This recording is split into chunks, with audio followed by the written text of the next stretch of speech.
ஆங்கிலேயர் ஆட்சி காலத்தில் பனமரத்துப்பட்டி ஏரி 2400 ஏக்கர் சுமார் 2400 ஏக்கர் பரப்பளவு கொண்ட பனமரத்துப்பட்டி ஏரியை சேலம் மாநகர குடிநீருக்காக உருவாக்கப்பட்ட ஏரி. அந்த ஏரி முழுவதுமே இப்போ 18 ஆண்டுகளா சீமக்கருவர் மரங்கள் அதிகரிச்சு ஏரியில வர மழை தண்ணி பூராமே குடிச்சிருதுங்க. ஏரிக்கு வர நீர்வழி பாதைகள் ஒட்டுமொத்தமா போகுது. கம்ப்ளீட் எல்லாமே தனியார் ஆக்கிரமிப்பு முட்புதர்கள் அதிகம் இருக்கிறதுனால ஏரி முழுவதுமே இன்னைக்கு வெறும் பூராமே சீமக்கருவர் மரங்களா இருக்கு. இந்த சீமக்கருவர் மரங்களை அகற்றி பனமரத்துப்பட்டி ஏரிக்கு மேட்டூர் உபரிநீர் திட்டத்தை கொண்டு வந்து இணைக்கணும்னு சொல்லி நாங்க தொடர்ந்து விவசாயிகள் பனமரத்துப்பட்டி ஏரி விவசாய சார்பில் தமிழக அரசு கோரிக்கை வச்சுக்கிட்டு இருக்கோம். ஆனா இதுவரை எந்த ஒரு நடவடிக்கை எடுக்கல. இந்த ஏரிக்கு 100 கோடி ரூபாய் நிதி ஒதுக்கி இருக்கிறோம், வேலைப்பணி நடக்குன்னு சொன்னாங்க. அதுவும் சரி வரல, இது நடந்ததா இல்ல. இன்னும் எல்லாம் வெறும் முள்ளாதான் இருக்கு, வெறும் சிவக்குளம் மரமா தான் இருக்கு. பனமரத்துப்பட்டி ஏரி நம்பி அம்மாப்பளை ஏரி, மல்லூர் ஏரி, நாளிப்பட்டி ஏரி, ஒரு 10க்கும் மேற்பட்ட ஏரிகள் இருக்கு, 10 கிராமங்கள் இருக்கு. ஆயிரக்கணக்கான விவசாய விளைநிலங்கள் இந்த ஏரி நம்பிதான் இருக்கு. இன்னைக்கு எல்லாமே 20 ஆண்டுகளா வறண்டு கிடக்குது. நிலத்தடி கடுமையான பாதிப்பு.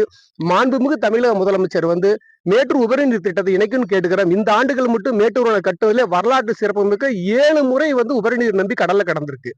இந்த கடல்ல கலந்த வீணா போன காவிரி உபரி நீரை எங்களுக்கு விவசாயிகளுக்கு வறண்ட கிடக்கிற ஏரிக்கு நிரப்பினா நாங்க வாழ்நாள் முழுதும் நைட்டு முழு பாடுபட ரெடியா இருக்கிறோம். ஆனா அரசு எங்களுக்கு செஞ்சு கொடுக்கறது இல்ல. தொடர்ந்து நாங்க கோரிக்கை வைக்கிறோம். கடல்ல கலந்து வீணாகிற காவிரி உபரி நீரை எங்களுக்கு பனமரத்துப்பட்டி ஏரிக்கு நிரப்புன்னு சொல்லி நாங்க பனமரத்துப்பட்டி பாசன விவசாய சார்பில் கோரிக்கை வைக்கிறோம். மற்றும் கடலூர் மாவட்டம் திட்டக்குடி வட்டம் கழுதூர் கிராமத்துல வேளாண் பணியில விவசாயிகள் 4 பெண்கள் வேளாண் பணி ஈடுபட்டுக்கிட்டு இருக்கிறப்ப இடி மின்னல் தாய்க்கு உயிரிழந்துட்டாங்க. இந்த இடி மின்னல் தாய்க்கு உயிரிழந்த இந்த விவசாய பெண்கள், கூலி தொழில் பெண்களுக்கு தமிழ்நாடு அரசு 5 லட்ச ரூபாய் நிவாரணம் வழங்கி இருக்கு. 5 லட்ச ரூபாய் நிவாரணங்கிறது இன்னைக்கு கள்ளச்சாராயம் குடிச்சால் உடனே 10 லட்சம்.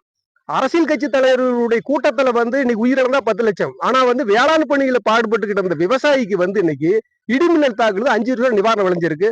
ஒட்டுமொத்தமா தமிழ்நாட்டில் இருக்கிற அனைத்து விவசாய சங்கங்களும் எங்களுக்கு நிவாரணத்தை உயர்த்தி கொடுக்கணும்னு சொல்லி நாங்க கோரிக்கை வச்சுக்கிட்டு இருக்கோம். எங்களுடைய தமிழ்நாடு அனைத்து விவசாய சங்க சார்பில் 25 லட்ச ரூபாய் நிதி ஒதுக்குன்னு சொல்லி நாங்க மாண்பு தமிழக முதலமைச்சருக்கு மறுபரிசீலனை செஞ்சு எங்களுக்கு நிதி ஒதுக்கி ஒவ்வொரு குடும்பத்துக்கு வழங்கன்னு சொல்லி கோரிக்கை கொடுக்கிறோம். மற்றும் சேலம் சிவாப்பட்டை திருமணி முத்தார், இந்த திருமணி முத்தார் 18 ஆண்டுகள் பிரச்சனை.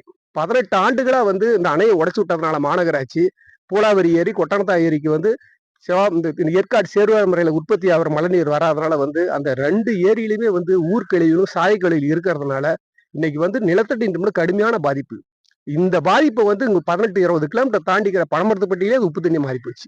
அந்த அளவுக்கு பாதிப்புல இருக்கு. சிவாப்பட்டை அணையை சீரமைச்சு எங்களுக்கு ஏற்காட்டு சேர்வார் மலை உற்பத்தி ஆகிற மழை தண்ணி வரதுக்கு நடவடிக்கைன்னு சொல்லி நாங்க கோரிக்கை வைக்கிறோங்க.